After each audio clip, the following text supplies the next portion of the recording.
अब क्या लगता है आपको कि इंडिया फुल फ्लेजेड वॉर में जाएगी पाकिस्तान के साथ, तो क्या चाइना उसको सपोर्ट करेगा, क्या वो न्यूट्रल रहेगा?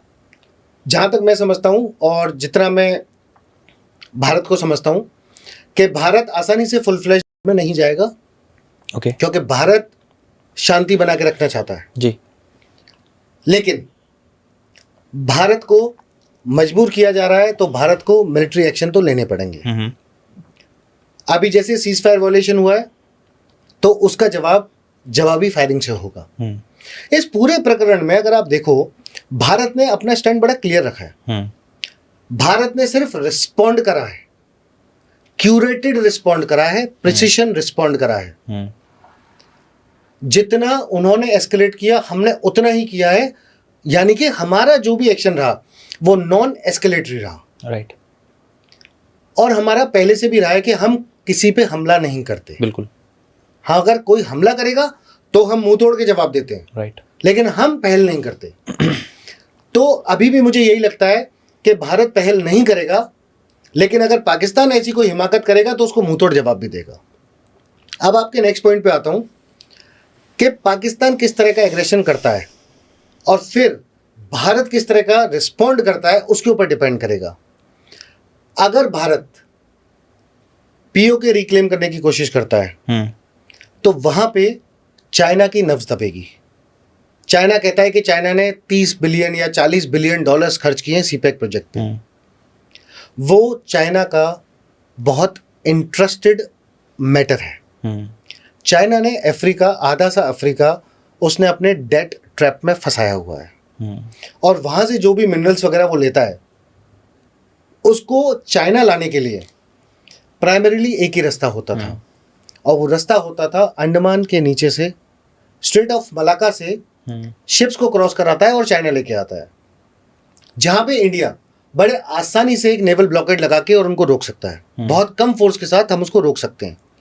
इसीलिए चाइना ने हम्बनटोटा पोर्ट श्रीलंका में लिया, गवाडर पोर्ट पाकिस्तान से लिया। एक स्ट्रिंग ऑफ पर्ल्स की थ्योरी पे उसने काम किया इंडिया को सर्किल करने के लिए, और इंडिया ने उसको बहुत अच्छे से काउंटर किया।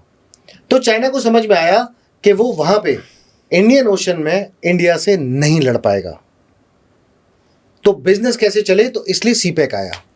सीपेक को लाने के लिए उसने पाकिस्तान से शक्सगम वैली को अपने आप को डोनेट करवा लिया, जहां से काराकोरम हाईवे बनाया, और उसके बाद पीओके से होते हुए ये सीपेक की रोड्स एंड हाईवेज गुजरते हैं। अगर पीओके हिंदुस्तान में वापस आ जाता है, हमारा फिर से हिस्सा बन जाता है, तो चाइना को हमारे थ्रू जाना पड़ेगा। राइट। पाकिस्तान को तो डेट ट्रैप में फंसा लिया, क्या हिंदुस्तान को फंसा सकता है? मैं नहीं समझता इतना आसान होगा। उस केस में चाइना को कटोरा लेके भारत से भीख मांगनी पड़ेगी कि हमें परमिशन दो, जो शायद चाइना ना चाहे। इस तरह जब उसका इकोनॉमिक इंटरेस्ट पे दबाव पड़ेगा, तो चाइना का इन्वॉल्वमेंट यकीनन संभव है। I think that's the major reason why you think that China will continue to support Pakistan continuously, right? Exactly. In fact अगर आप देखो तो स्कार्दू एयरबेस पे चाइना के JF-17 एयरक्राफ्ट की सबसे बड़ी खेप रखी हुई है। तो जब हमने ढोकलाम में एयरक्राफ्ट लैंडिंग्स करी, तो उसके सामने स्कार्दू में चाइनीज एयरप्लेन लेके पाकिस्तान का एक बहुत बड़ा एयरबेस बना हुआ है। I think that's the reason why they call themselves the Iron Brothers. Exactly. क्योंकि उनको पता है कि दोनों के पेट पे लात पड़ जाएगी अगर हिंदुस्तान ने, या जब हिंदुस्तान ने अपना पीओके वापस ले लिया। But how do you think India इस रिलेशनशिप को स्ट्रैटेजिकली देखता है? देखो, ये बहुत स्ट्रेटेजिक पॉइंट है, राइट। और मैं उसके अलावा भी आपको चीजें बताता हूँ। चाइना का एक तो सीपेक इंटरेस्ट है, उसके अलावा आजकल हम बैटरी पावर की तरफ काफी मूव कर रहे हैं, और जिसमें लिथियम एक बहुत इंपॉर्टेंट इंग्रेडिएंट है।